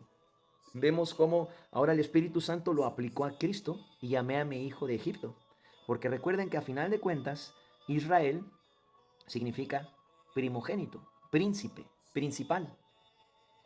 Por eso en la 10ª plaga, Jehová mandó al ángel de la muerte a que matara a los primogénitos de los egipcios, porque ellos retenían al primogénito de Jehová, que es lo que significa Israel, porque de ahí vendría el unigénito, hijo de Dios, por parte de la tribu de Judá. Dice aquí en nuestro estudio, Mateo capítulo 2, versículo 14 y 15. Y él despertando tomó de noche al niño y a su madre y se fue a Egipto y estuvo allá hasta la muerte de Herodes. Herodes era un tipo sumamente perverso. Ya ven que hay varios Herodes, ¿verdad? Herodes el tetrarca, hay 3 o 4 Herodes por lo menos 3, pero parece ser que hasta son 4. El Herodes al que confrontó Juan el Bautista no es el mismo Herodes que mandó a matar a los niños. Pero este Herodes, que más adelante vamos a tocar el tema, era más perverso que su papá y que su abuelo. Era mucho peor. Por eso estos edomitas que vienen del linaje de Esaú representan la línea de la serpiente. Por eso mandó a matar a los niños, Herodes el tetrarca. Y Juan el Bautista lo confrontaba porque se había robado a la mujer de su hermano. La mujer de su hermano era un sacerdote, el esposo, o sea, su hermano era un sacerdote pagano. Y este andaba con la mujer de su hermano. Más adelante, para solucionar el problema, mató a su propio hermano. Y así él pensó que quedó solucionado el problema. Vamos a ver en el estudio. Lucas capítulo 2, versículo 40. ¿Alguien quiere compartirlo? Ya casi terminamos. Lucas capítulo 2, versículo 40.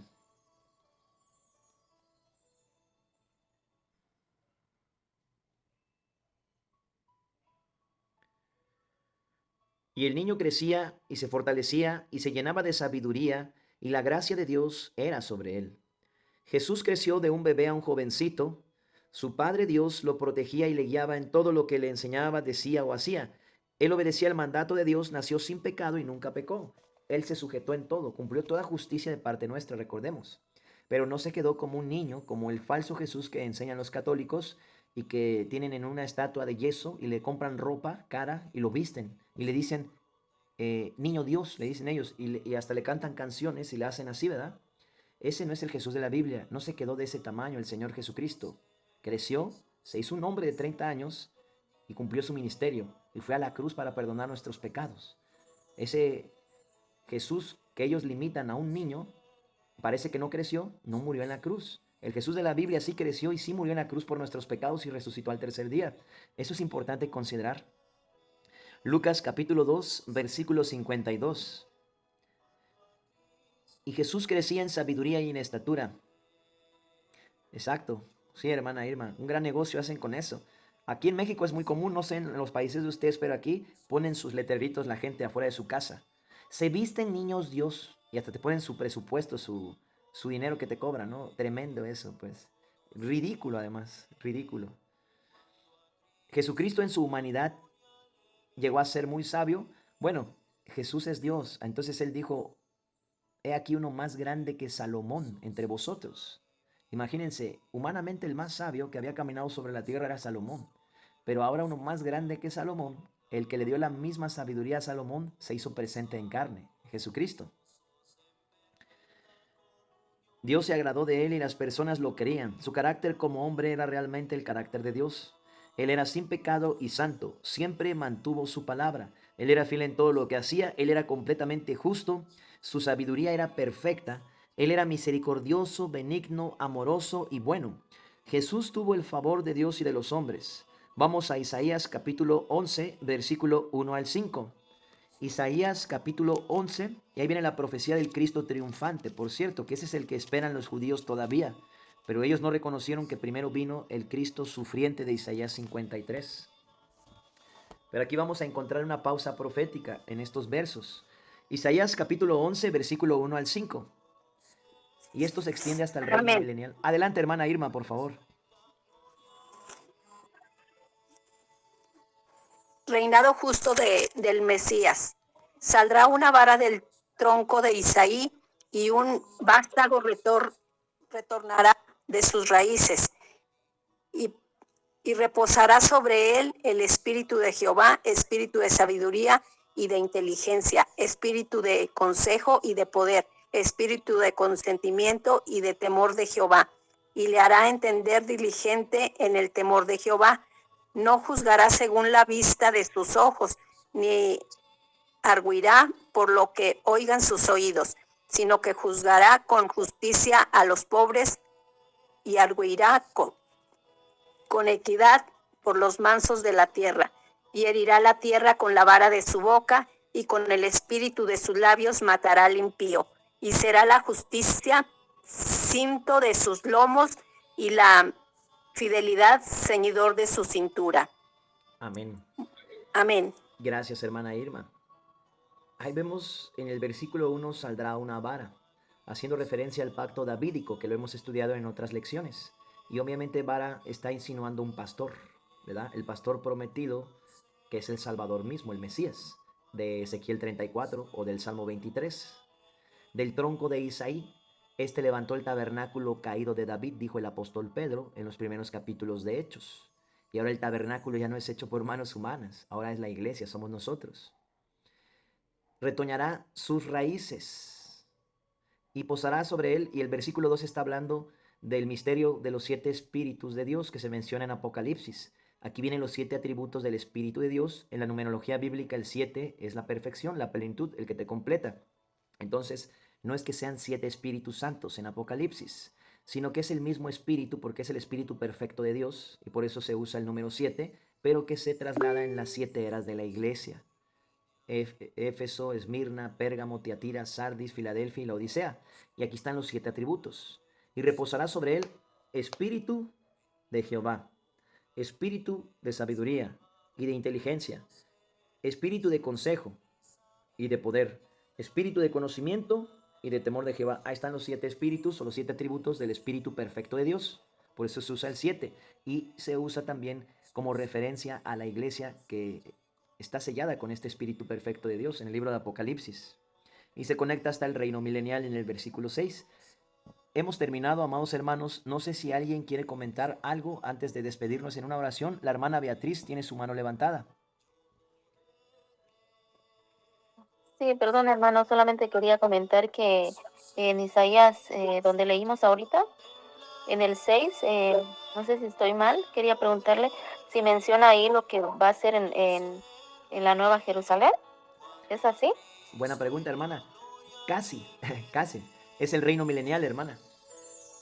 Es antes de la Nueva Jerusalén. Es todavía Ah, en la tierra. Ahí está la pausa profética. Entre el 5 y el 6 hay una pausa profética del tamaño de la dispensación de la iglesia. O sea, hasta que Cristo venga a arrebatarnos, ahí se termina la dispensación de la gracia.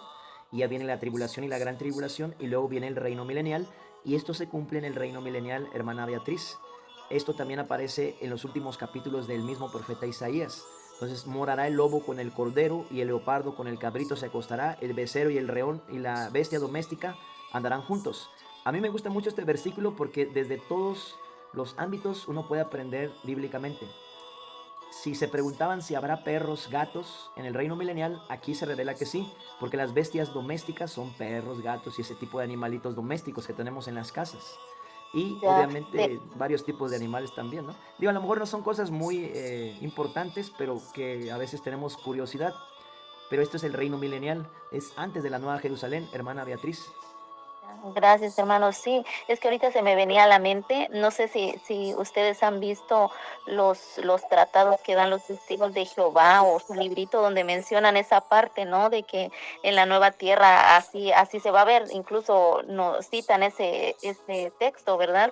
Porque dice que conviviremos con los animales y no harán daño. Entonces, por eso ahorita se me venía eso a la mente. Sí, es verdad en parte, hermana, no como ellos lo explican, sino como la Biblia lo enseña. Nada más que ellos tienen una interpretación bastante torcida acerca del reino milenial. Ellos no lo entienden así.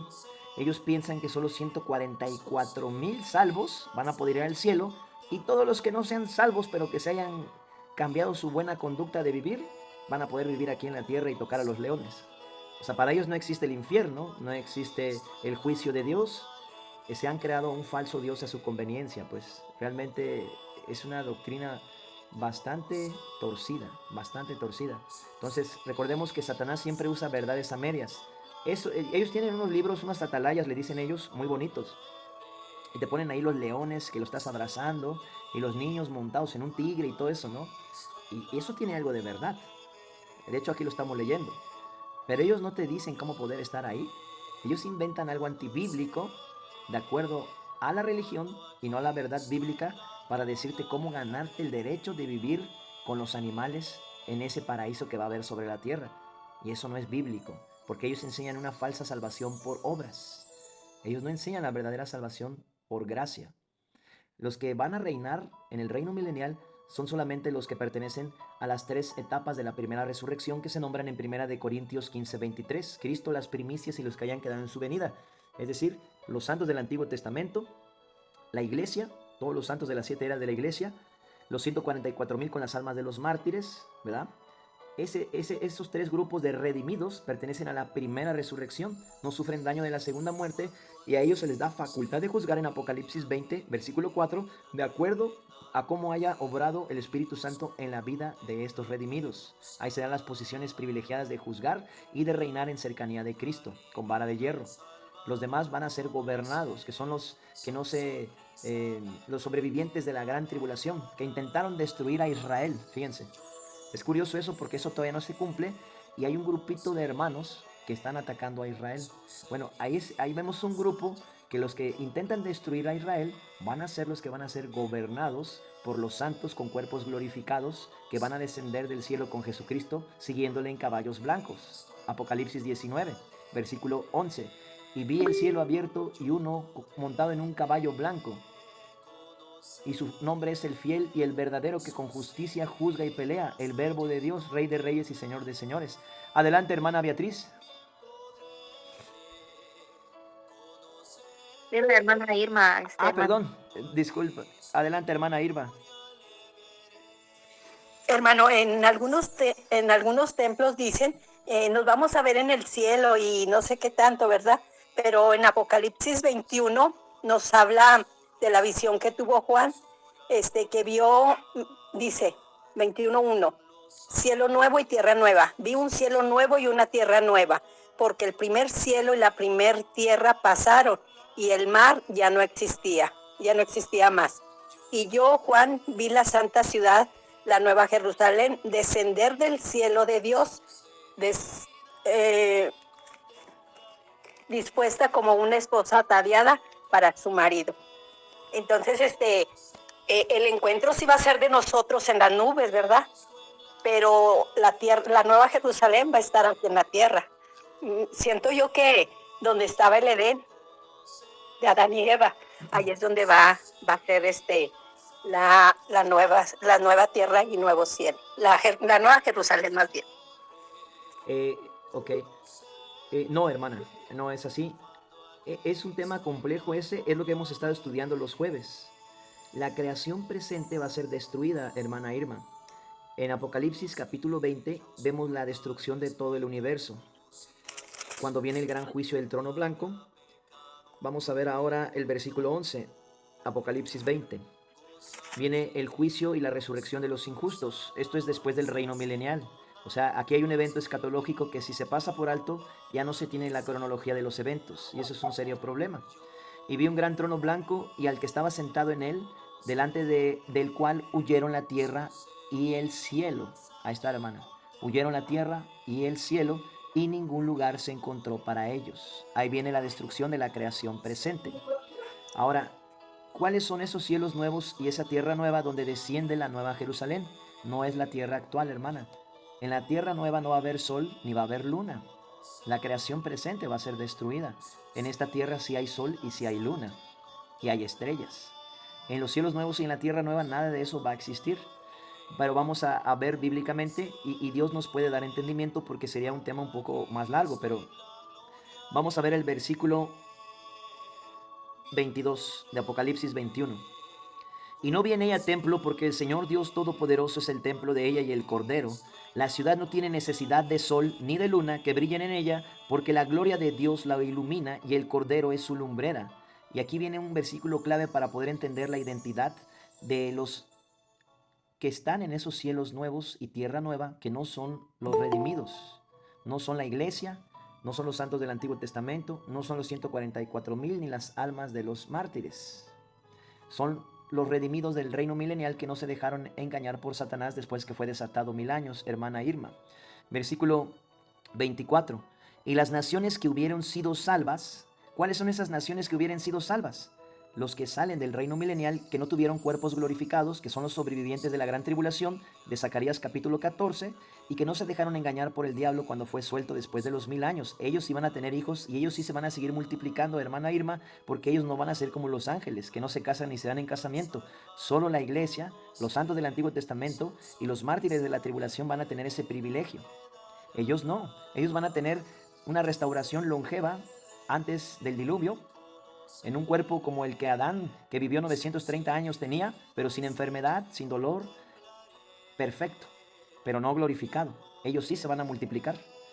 Y las naciones que hubieren sido salvos andarán a la luz de ella. ¿A la luz de quién es ella? La Nueva Jerusalén.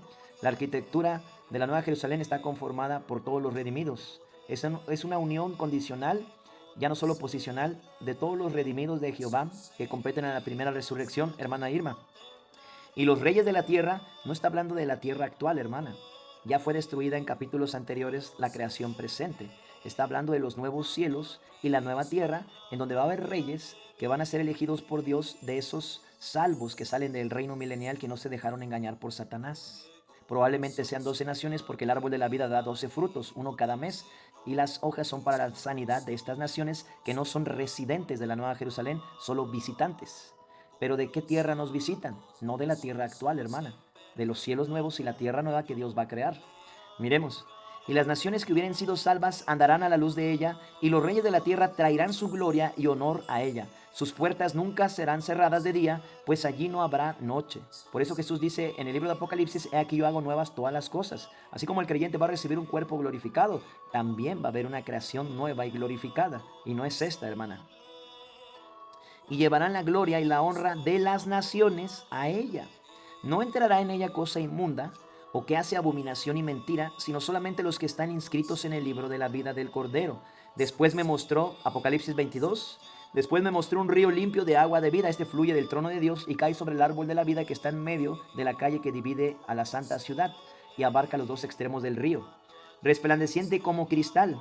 Ahí ya se vuelve literal las metáforas que Cristo habló en su ministerio. Todo el que tenga sed, venga a mí, y de su interior correrán fuentes de aguas de vida eterna. Brotará un río de agua viva. Aquí ya es literal el agua viva que fluye del trono de Dios, y Cristo está sentado en ese trono, que salía del trono de Dios y del Cordero, y es trono en singular. No hay 2, ni 3, ni 4 tronos, es un solo trono. En medio de la calle de la ciudad, y a uno y a otro lado del río, estaba el árbol de la vida, que produce 12 frutos, dando cada mes su fruto, y las hojas del árbol eran para la sanidad de las naciones.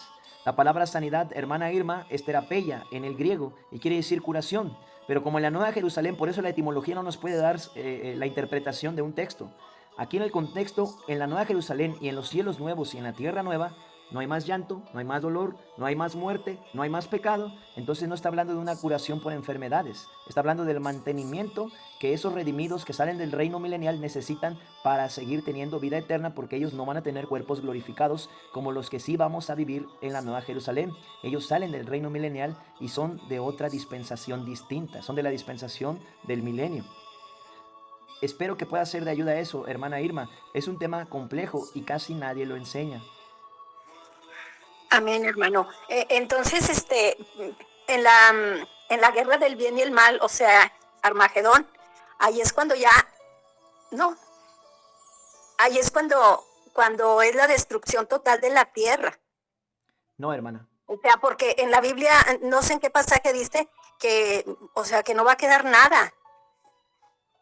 Sí, hermana, pero recuerde que todo eso debe de estar sustentado bíblicamente para que usted no caiga en alguna mala interpretación. La batalla de Armagedón está en Apocalipsis 16. Luego viene la destrucción de la gran ramera, que está montada sobre la bestia, que es la Iglesia Católica, por cierto. La Iglesia Católica no es el anticristo, esa es una farsa de los adventistas. Son personas distintas. Y cuando Cristo pisa el monte de los olivos, Él hace una parada en el desierto de Edom.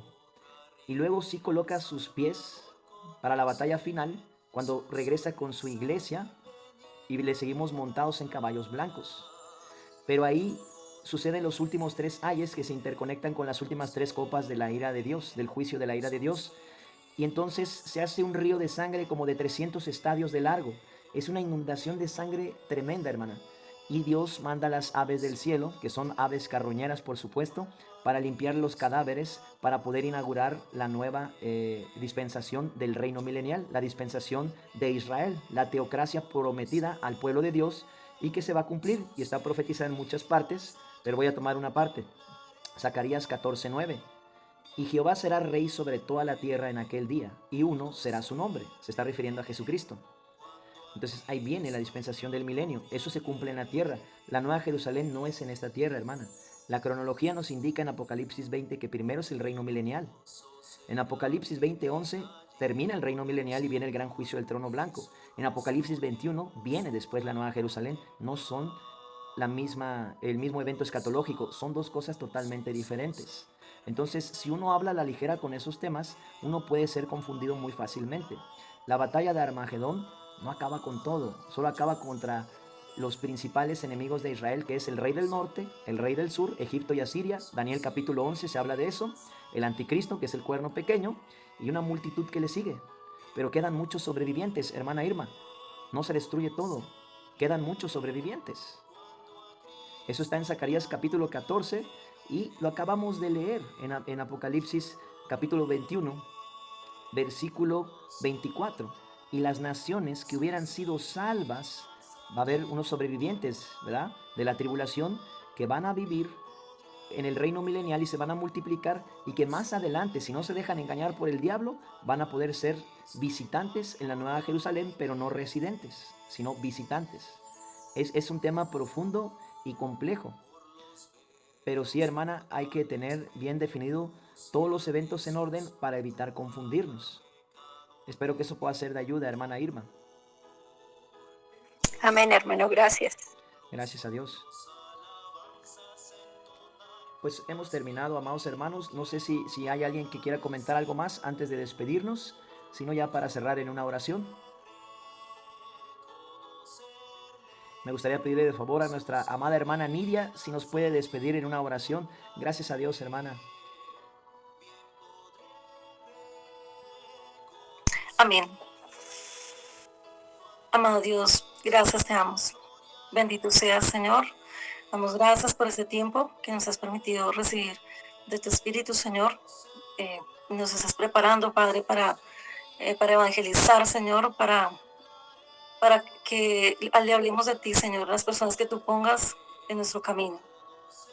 Te damos gracias, Señor, por toda esta enseñanza que tú nos has dado hoy, Padre, y oramos, Señor, que seamos cada vez más, Señor, entendidos en los tiempos, entendidos, Señor, para tu propósito, para tu voluntad. Gracias, Señor, por cada hermano que ha estado hoy, Señor, aquí en esta reunión, Señor. Te damos gracias a ti por tu bondad, tu fidelidad, tu misericordia. Gracias, Señor, una vez más te damos por el hermano Martín y oramos, Señor, que cada vez más, Señor, tú seas bendiciendo su vida, su espíritu, su alma, su cuerpo, Señor, todo su ser, Padre, su familia. Gracias, Señor precioso, por tu bondad, tu fidelidad, tu misericordia en la vida de cada uno de nosotros. Y en tus manos, Señor, nos encomendamos y nos ponemos delante en tu presencia, Señor, para que seas tú, Señor, guiándonos y dirigiéndonos en nuestro diario vivir. Te bendecimos, Señor. En el nombre de Jesús, Señor nuestro. Amén. Amén. Amén. Y hermana Irma, Amén. mire, hermana Irma, vea usted con calma y ore al Señor. Ve Apocalipsis 20, versículo 4 y versículo 5.